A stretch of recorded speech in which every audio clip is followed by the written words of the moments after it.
Hello and welcome to this hangout on my alternate channel, Anti-War, and I have Stone IPA. I'm gonna drink this Monday night on Bumpy Road Breweries. He's doing a hangout on West Coast IPAs. I'm not sure what time he's doing that. I think it's 7 Eastern, but I'm gonna have to check with him. I'm gonna drink it on Wednesday night for Wild Card Wednesday on the main channel, and that'll be the last 3 bottles I have. David, my friend David, and I did a duo review. I did a solo review, and then I just drank one. Can you believe it? I drank a beer without making a video. Well, I'm having a little difficulty here. 6.9% alcohol, 71 IBUs. I think when I reviewed this in 2011, look at that beautiful pour, huh? It just flows so well out of those bottles for some reason. Thick head. I think when I reviewed this in 2011, it was 70 and 7, meaning 70 IBUs exactly and 7 ABV. Now they're saying 6.9 and 71. But they may have miscalculated their stats a little bit, their specs a little bit, and so they've adjusted it to be more accurate. 6.9 and 71, not much of a difference, right? 6.9 as opposed to 7 and 71 as opposed to 70. It tastes the same, really. So it tasted the same in 2018 when I revisited. It tastes the same in 2020 when I revisited. It tastes the same at my friend David's house when we did a duo review, and it tastes the same right now. Thick head, golden, slightly hazy appearance, but it's pretty clear. It's not a hazy IPA. It's an authentic. I mean to say, haha. No, I really mean that. An authentic IPA. I really don't like the haze craze. I don't like the New England IPA concept of making it taste fruity and full of, like, to me, like cake batter, and it's unfinished. It's not clear. It's like an aberration of what beer is. And I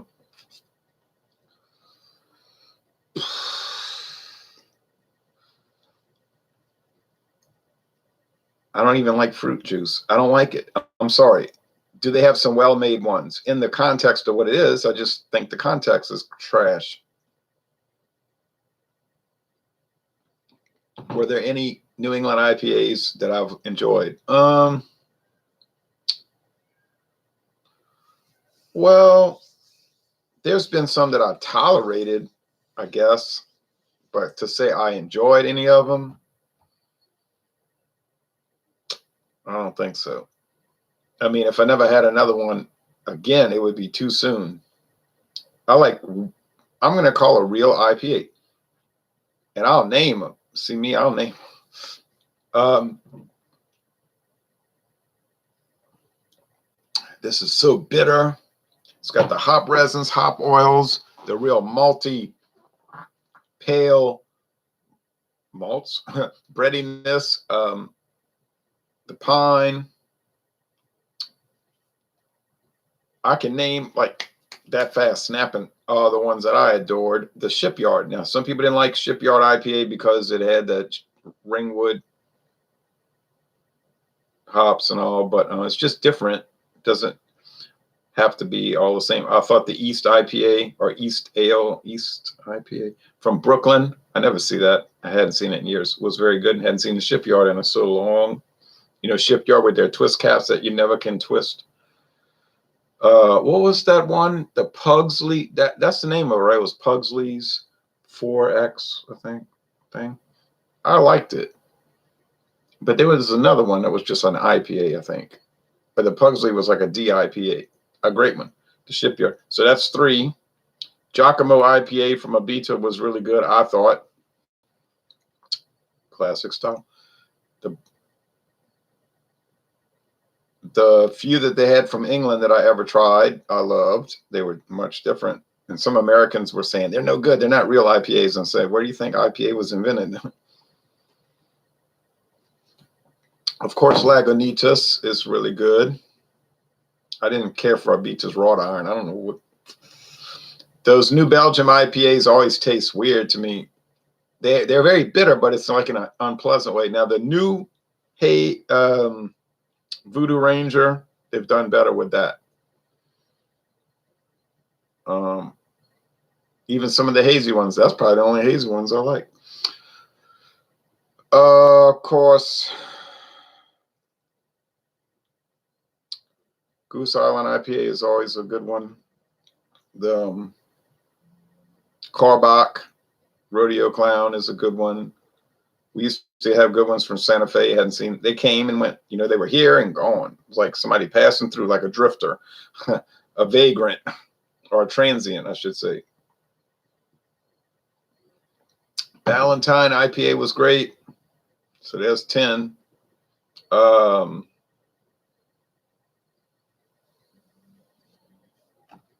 The one from Full Sail was really good. The one from Harpoon. Yeah, Harpoon is a really good one with the tiger. I think it has a tiger on it.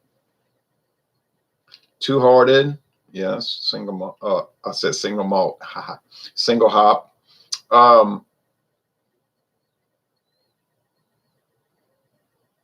The Highlight from Florida. See, to me, those are the real good IPAs. And then I'm stuck with these other ones. Well, I'm not really stuck with them. You know why? Because I don't even buy them. I just avoid them and then hope nobody notices that I haven't been covering them.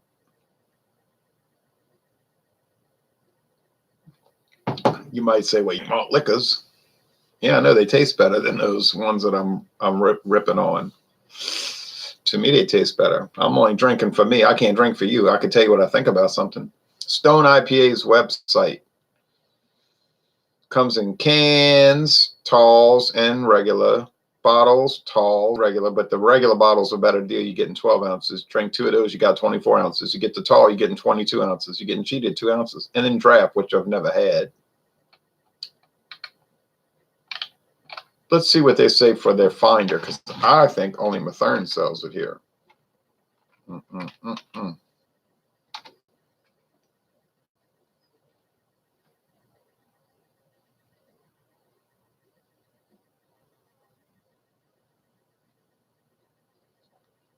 Mathern's, and then I got to go to Target 14 miles away, and Rouse's 14 miles away. See what I mean? Mathern's is the place to go. And I bought it there, and it was $11.99, and I don't know if that's a good deal. It's a lot cheaper than buying Bombers. I was in Baton Rouge today doing a beer haul, and it wasn't too successful. I didn't buy anything. I was finding so many bad dates. I bought a few things. I'll show them to you if you want to see them, but probably nobody will say anything. I do have them to show you.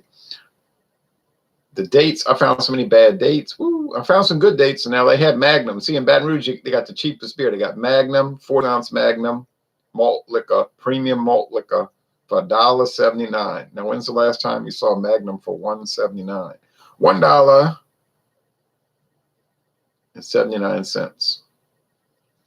It has a nice little taste. I mean, it's... Gotta get a different shirt. It's like a Hellesbach, you know. If it was in Germany, it would be an adjunct. But they don't sell that in Germany, but it would be an adjunct corn syrup additive Hellesbach 5.6.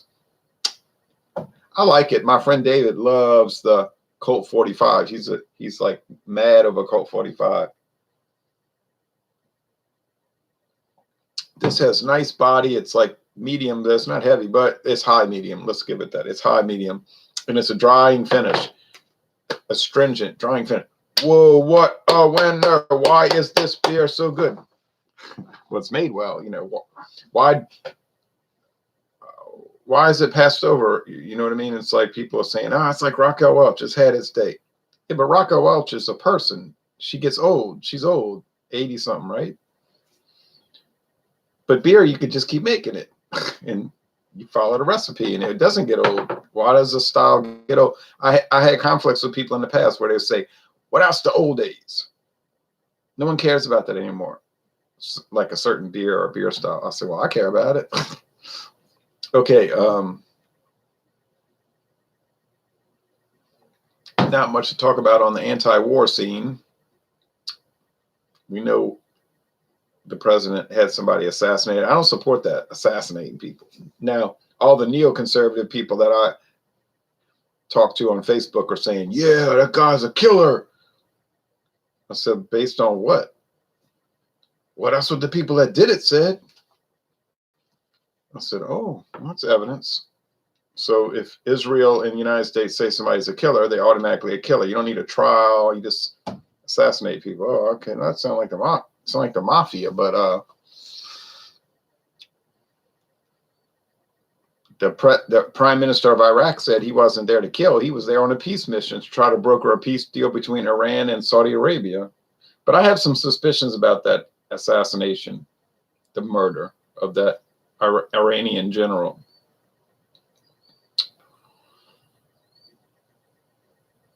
It almost makes you think that the United States and Iran were in cahoots on it together.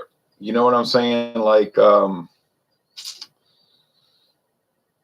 maybe they didn't like the guy themselves. Like the Iranian leadership might have felt threatened by him. Like he was an overmighty subject. Like he was more popular than them. And they were maybe worried that he was going to do like Julius Caesar, you know what I mean? And cross the Rubicon and try to take over Iran or something. So, and maybe they had detected that he had some kind of modernist ideas, like maybe like the Shah had or something. I don't know. I'm just theorizing. So maybe the Iranians tipped the U.S. off where he was going to be. And they sent him on a peace mission or a highway to getting killed. You know what I'm saying? Like a setup. Then he got clipped. And then Iran, of course, has to show the flag and get all mad and say, revenge, we're going to attack the evil America and shoot some missiles at a base and do some minimal damage. But that might have been all for show. You know what I'm saying? Like, they might have been glad the guy was out the way. So it could have been some kind of like intricate scheme.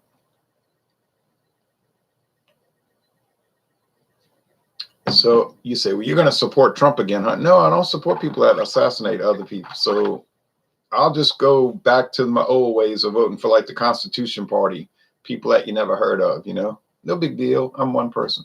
I heard that guy was among the biggest enemies of ISIS. I don't know what to believe anymore. Iran is an arch enemy of ISIS. So that's certainly true. ISIS is a creation of but we think, but I'm not going to name the country, even though their name is 3 syllables. I'm not crazy like that. See, I don't say crazy things on the internet.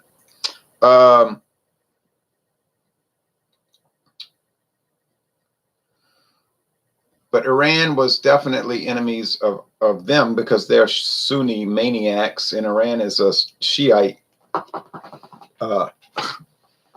maniacs, I guess. But Shiites tend to be more liberal, you know. They don't treat the women like slaves necessarily, and Iran doesn't like the other Arab country. Iran is not an Arab country. It's a Persian country. Iran means Aryan country. That's what it means. It means Aryan. Iran, land of white people. That's like literally what the country means, land of white people. Israel hates them. Now I got your mind working, huh? Got your mind working. So he had some enemies in high places like JFK. I don't know if he did. I say it makes me think that he did.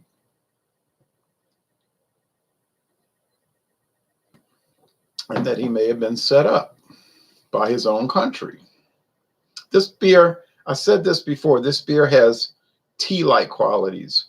You definitely get some tea, you know, like could be hot tea, cold tea, iced tea, I mean. So Anyway, so that's a very interesting story there. And oh, and then the civilian plane was shot down. And I read an interesting article about that. It makes sense that probably the anti-aircraft commanders couldn't communicate correctly and make a good decision because their system was being jammed by probably U.S. or from Tel Aviv, that they had these, because the U.S. and their Hebraic ally, they have equipment, technology, which can jam and infiltrate the other countries' anti-aircraft systems. And they might have jammed it and caused that accident. So Uncle Sugar and Uncle Smiley might have been indirectly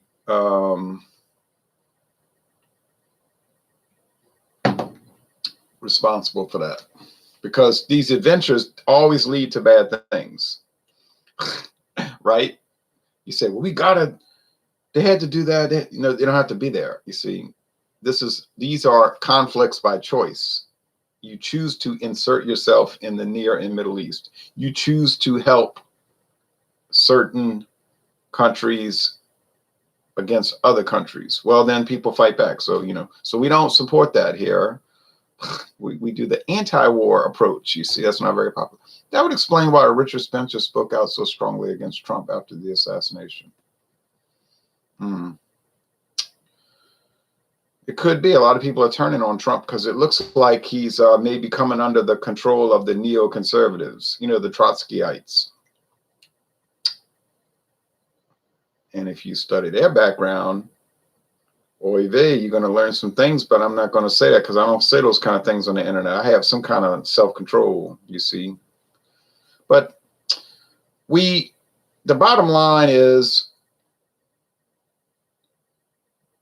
you don't violate neutrality. The bottom line is you don't intervene in these foreign conflicts. So what do we say on the channel? We're not against any ethnic groups. We're not against any religious groups. We're not against any people of any color. You see, we're so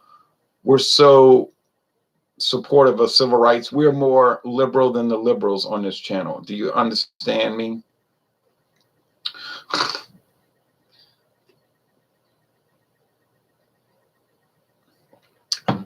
And you might be saying, well, the liberals, they're really not that liberal anyway. I know, we know that. So they just use racial things and all that for a wedge. That's a weapon for them. They don't care about it, of course. They're full of hatred themselves, probably great racial hatred. But if you're involved in an insidious plot, you may as well use the weapons at hand if you have an evil mind. You have to think like the enemy. A lot of people in the conservative, mostly it's the neoconservative movement, of course, they're kind of dumb in a way, like they never put themselves in the mind of the enemy. You got to think the way they're thinking, but not the way you're thinking. You know what you want, your goals, but that doesn't mean that's their goals. They're the enemy. Have some kind of brains, but we don't want to violate non-interventionist policies. We don't want to violate neutrality. We don't want to have foreign adventures. So the best way to support the troops is to keep them from getting killed. You don't have to put pictures on Facebook showing a crippled woman or a guy with both legs shot off and this guy with his eyes knocked out or whatever, and then you virtue signal. You want to put that on Facebook and virtue signal and let everybody know how big of a patriot you are because you support these crippled up people. Well, the actual patriotism would be you support policies that would prevent them from turning out that way, getting killed for nothing, getting maimed, legs and eyes blown off, well, blown out, whatever, however that's described, whatever preposition, for nothing, you see. So instead of virtue signaling on Facebook, showing some 101-year-old man from World War II or whatever some story is. Well, how about opposing the situation where he had to be over there serving for nothing?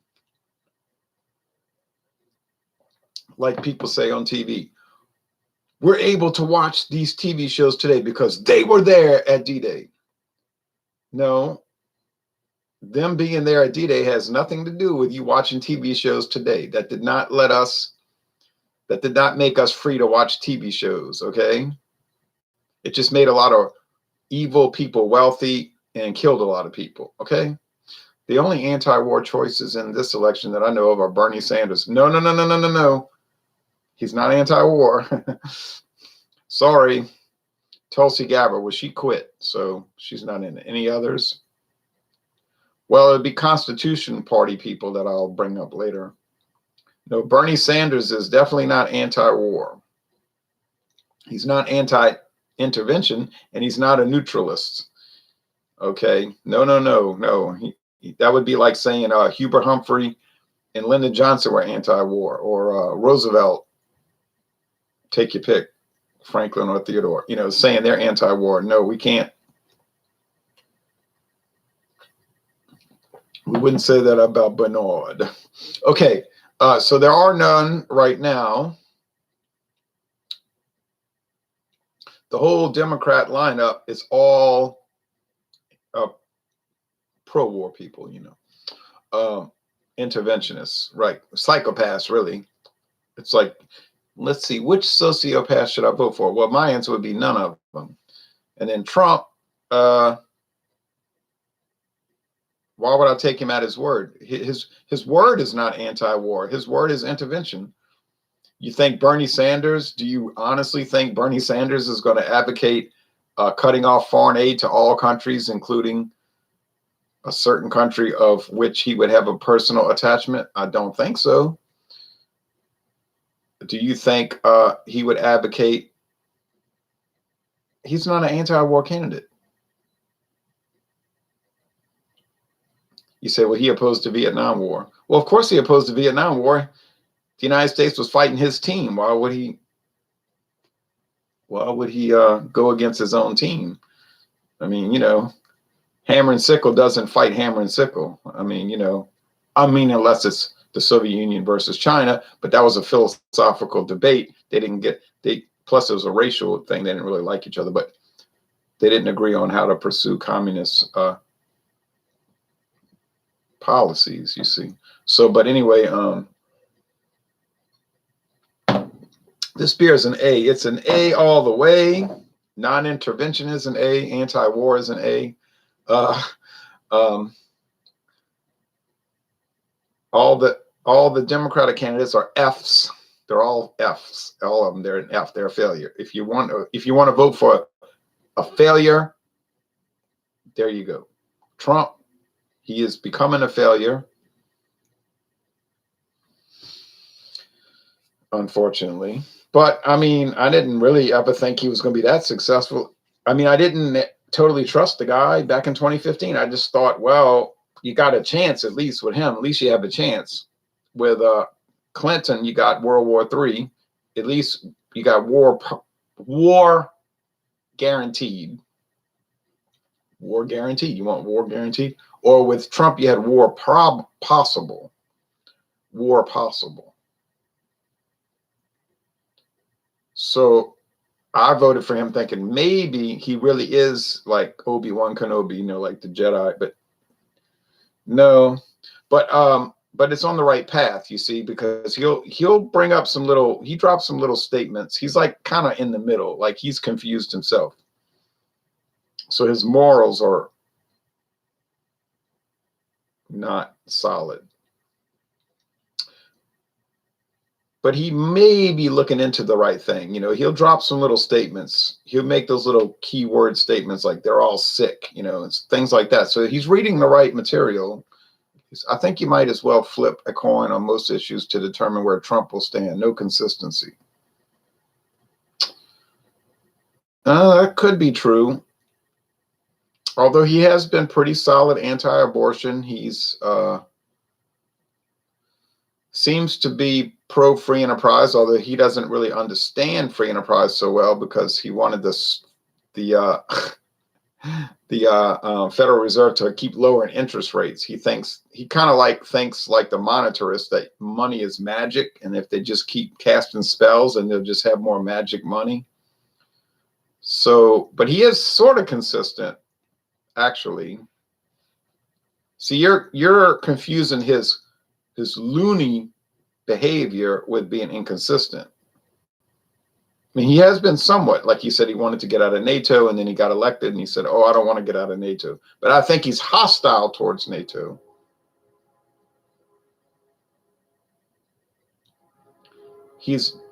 I think he is overall, if you look at his overarching ideology, he's hostile towards NATO and the European Union. And I think he's actually inclined to be friends with Russia. He would like to make a peace agreement with Russia, I think, and China. So, and Iran, actually, and North Korea. So I think potentially he would like to do that. Whereas you got the Democrats and most Republicans who want to have conflict with them. You know, they're neoconservative or they're neoliberal. It's kind of like two sides of the same hammer and sickle. But they want, or the same, compass and square. But you know what I'm saying? So he's sort of detached from that. Is the United States MCA free enterprise? No, it's controlled trade.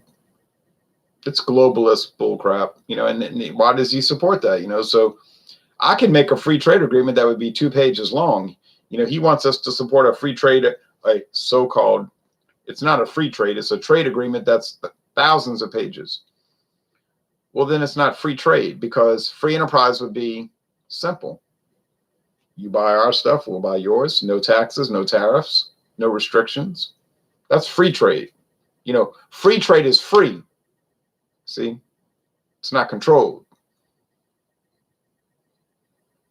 I used to teach a class called Free Enterprise in high school. And I used to think it was ironic because what I was teaching wasn't free enterprise. I used to tell the students that. I say, well, actually, this is not free enterprise. It's international finance capitalism, perhaps. Controlled enterprise, but it wasn't free enterprise, because free enterprise would be, well, free. All right. So, but people like to use words that confuse others. And then when you have most people being ignorant anyway, it's easy to do. Here's anybody want to see a rum that I bought in Baton Rouge on United States Highway 61? Oh, 61 business route, sorry, which is co-joined with US 190 business route. So actually, US Highway 190 and 61 come together in Baton Rouge, and they run together for a little while. And then 61 goes off to Minnesota, and 190 goes off to the desert in Texas, close to Mexico too, but not actually to Mexico. So if you want to see what I bought, let me know. If not, I'm getting off of this.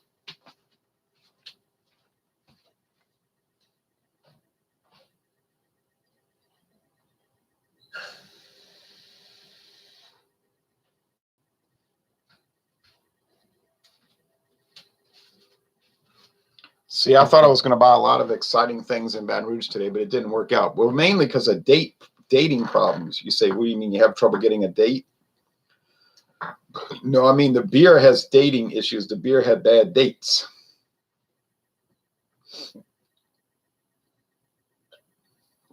Now, I bought one beer that had a bad date, but it's 8.2%. No. 8.1% alcohol. So I figure that 8.1% alcohol can keep it held together. It won't go stale so fast. Plus, it's in that cooler. It was in a cooler, really cold. I mean, I went into that room and it was like chilling my bones, like killing me. Okay, there's a place in Baton Rouge, Louisiana, Red Stick, Louisiana, Baton Rouge, on US Highway 61/190 business route. I mean, Baton Rouge is a really tore up place. It's really depressed. Like there's so many closed businesses. It's like Detroit, you know what I mean? Some parts are nice, but most of it is like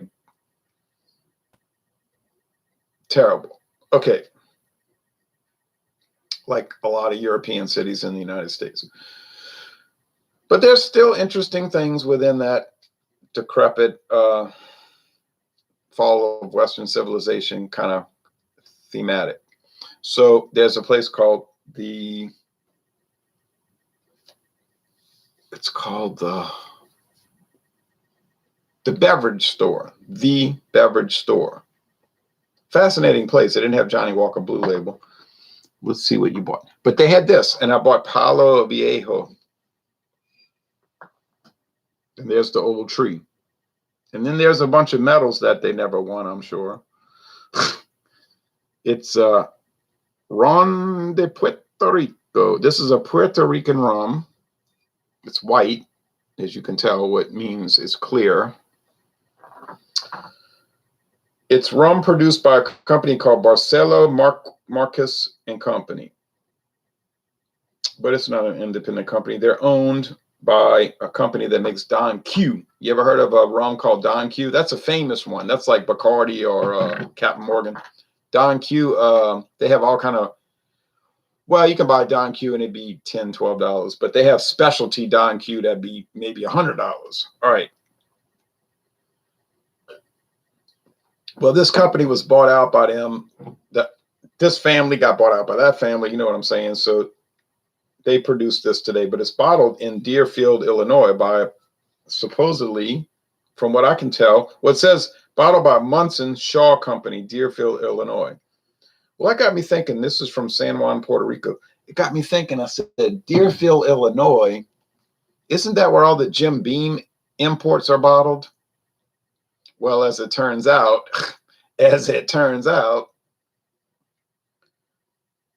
Munson Shaw Company is a Jim Beam thing today. That is their storefront sign, at least. I said, oh, they must have a contract agreement with Jim Beam Suntory to bottle it. I said, oh, well, the more you learn, the more you learn. Okay, it's a 1 liter bottle. No, it's not on the liquor websites. There's a video about how to make a mixed drink with it, not a review. But this is really old. They didn't have a gold, though. They had no gold, just the white. You know how much that liter was? $6.99. $6.99 for a liter. $6.99. I couldn't get over that. I said, whoa. And then I started looking at online liquor stores. You know, liquor stores that have their own website. Some of them you can buy it and they'll ship it to you. Some you can't. But some of these stores had a liter bottle, $15.99, $16.99, $12.99, $11.99, $14.99. Which means I got it for like half price. Which means I'm very happy. Now, do the people that make Don Q know what they're doing? Yes. Watch their videos on the rums of Puerto Rico. These are serious people. These are not people playing games. They make great stuff from what they're showing, and I think they're telling the truth. All liquor companies make premier brands and not premier brands, budget brands. And Palo Viejo is a budget brand. There are some Sam's Clubs that sell it, but they're not around here. I have never seen it in my life. I saw that today and I said, I never even heard of this stuff. Well, of course I bought it because I've been through that before where I pass on it and say, I'm going to get it later and never see it again. So I said, oh, and that's a fascinating liquor store, the Beverage Store in Baton Rouge, probably the best one in the whole city. I mean, that's clean. It's well stocked, and I mean really well stocked. The prices are good. The service is outstanding, like outstanding primo customer service. So, oh, I know I'm going back there one day. I mean, if it's still around. They don't stay open too late, 7 p.m. Most liquor stores stay open until midnight, but, you know, they probably, if you go drive around that area, you'll see why. I used to go there in the mid-'80s. I used to go to Baton Rouge a lot in the 80s. And they had a beautiful mall shopping mall called Bon Marche. It was the original Baton Rouge shopping mall, I think. And it was nice. It was really nice. But the neighborhood was starting to go downhill around that time, 85, 86, 87. And they had a nice comic book shop there. I bought some good comic books over there. But the mall is gone today. It's flattened. By the 90s, you could see it's no hope, for that area. But I scouted out some inner city. What we call inner city is one of those code words that self-conscious people use, because they don't want to think that they're something, But I went to some grocery stores. They had some great stuff, but like High Neighbor, but the dates were terrible. I said, I'm not buying this. The dates are terrible. I don't know what's going on. You would think the prices of these Puerto Rican rums would be skyrocketing due to the hurricanes and earthquakes. Yeah, they might skyrocket eventually, but I don't know. I mean, they got to sell it. They can't charge $15.99 here and nobody's going to buy it, But I'm curious about the Palo Viejo. I was reading the sell sheets and it sounded interesting. They were saying it's like really intense molasses. Like they went overboard with the molasses just on purpose. So I thought, and you know how long this has been on the market? I did some trademark research. 1906. This rum's been on the market over 100 years. And I was looking at some photos of old bottles. They never changed the label, really. And 114 years, it's like the same thing. It's an old tree, old wood, get it? Old stick, old tree. And it's like a fir tree, I guess. And there's all these metals that they never won. Cheap liquor always has metals they never won. But I'm so fascinated by it. I can't wait to try it. At first, I thought it was a Jim Beam product because of the label, the bottle. Deerfield, Illinois. It's from the Don Q people. I've never had Don Q. I see it every day, but I never had it. All right, so great. You want to see some of the beer? Now, if you want to see the beer, you better speak now or forever hold your sausage. And I have some andouille sausage in the fridge right now. And it's been so good. Oh, so very good. But if you want to see the beer I bought, I'll show it to you. If not, I'm out of here.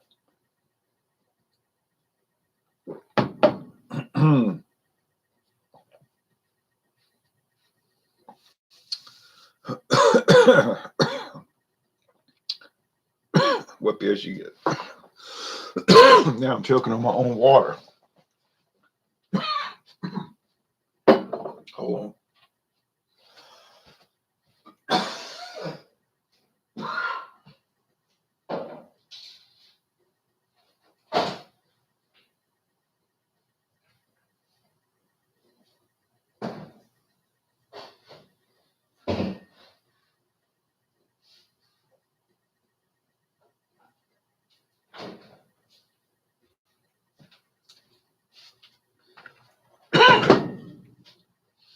Oh, I hate when I choke like that.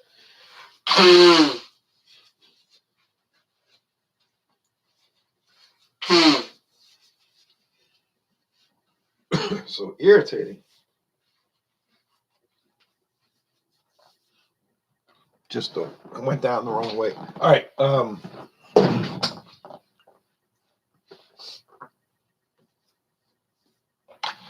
Cheers, Ron, says Ronnie. Yes. Hey, Ronnie, I did some anti-war ranting earlier. You might enjoy it.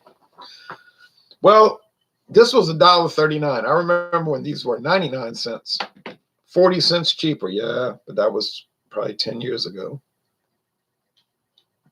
Colt 45. Do you all get 18-ounce bottles of beer in your town? See, in Louisiana, we get these weird configurations. 18-ounce bottles, which is a beer and a half. Now, I don't know why somebody would want to buy a beer and a half, but that's what we get. Maybe so they can use an excuse and tell their wife, hey, look, I only drank 2 beers today.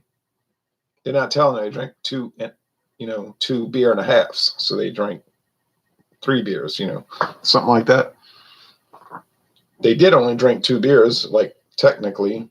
G. Heilemann Brewing Company. Yeah, right. Pabst. Milwaukee. I don't know if you get these in your town, but here we go.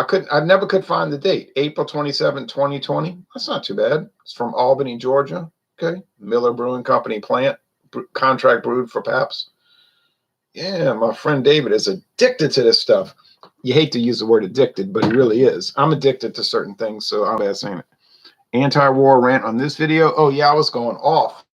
Earlier in the video, I was really flipping out. But it was a good flip out because I was right. You don't feel bad when you know what you're talking about, right?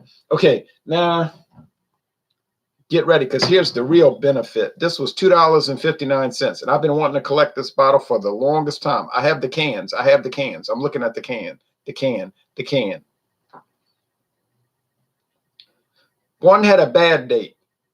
Another one had a primo date from like December. You know it's going to be good. Did you ever see the Colt 45 review on the Beer Me channel? That was the funniest review I've seen. I don't know if I ever saw that. I subscribe to like almost every channel I know of. Now here we go. Are you ready? Anybody ready? Oh, bazam. 40-ounce bottle of Hurricane High Gravity. Almost unheard of in New Orleans, but so common in Baton Rouge. Oh, so very common. I would have bought Schlitz malt liquor, but it was all bad dates. I don't like the way this label's torn, though. I just noticed that. I would never collect this label. This thing is torn. But I have another one. That's all right. Look how that it's chipped. It's a beautiful label. They did a good job. It's like a Hyundai Genesis or a Bentley. It's got a flying H. Now, how many beer brands can you buy that have an H that's flying with eagle wings? See? Category 5, be bold, be smooth, be powerful. 8.1% alcohol. Don't you want a bunch of calories? Category 5 is the world's most powerful hurricane. Hurricane High Gravity brings you an equally bold experience, unless you get the black label, which is 6%. It's not that bold. So, oh man, I wish I'd have noticed that bad label. I wouldn't have bought it. I'd have reached back and bought a different one. Oh well. I have 2 bottles. I bought the bad date. I'll save the bottle from the bad date, but I'll use this good date for a duo review. Hurricane is common in the San Francisco Bay Area. Colt 45 is not available in many places. Sounds believable for sure. I want to try Hurricane. Yeah, Hurricane is a pretty good malt liquor. It's been on the market since 1995. That long. I don't know why Anheuser-Busch made it, like why they thought they needed another malt liquor.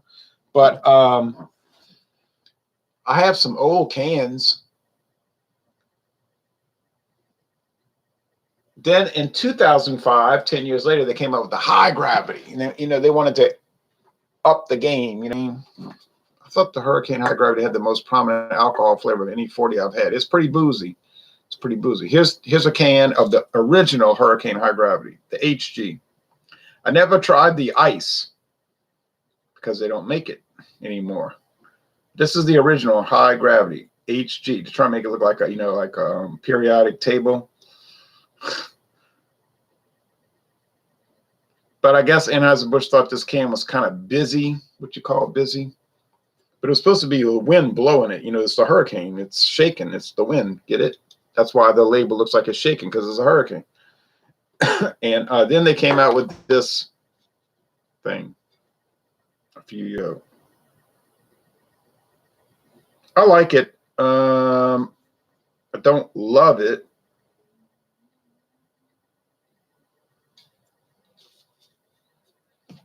If you see the cans for the original Hurricane,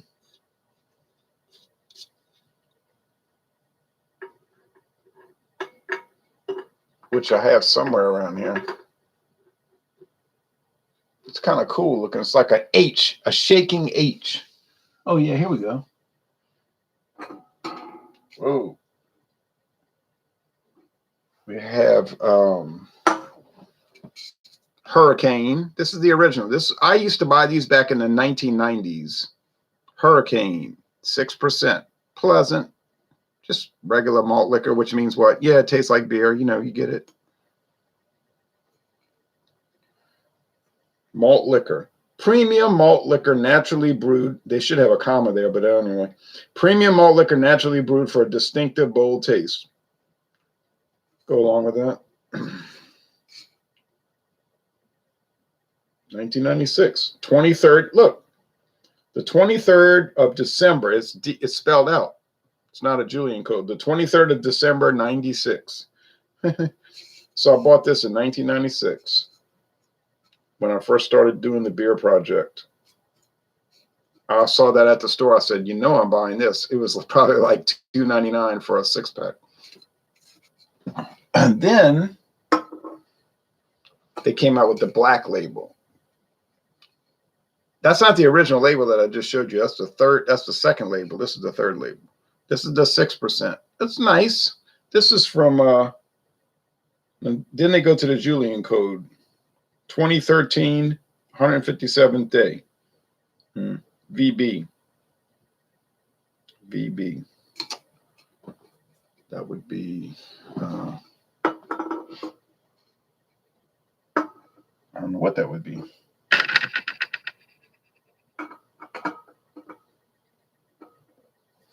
I don't think they have a brewery in Virginia Beach. Okay. I thought the Hurricane.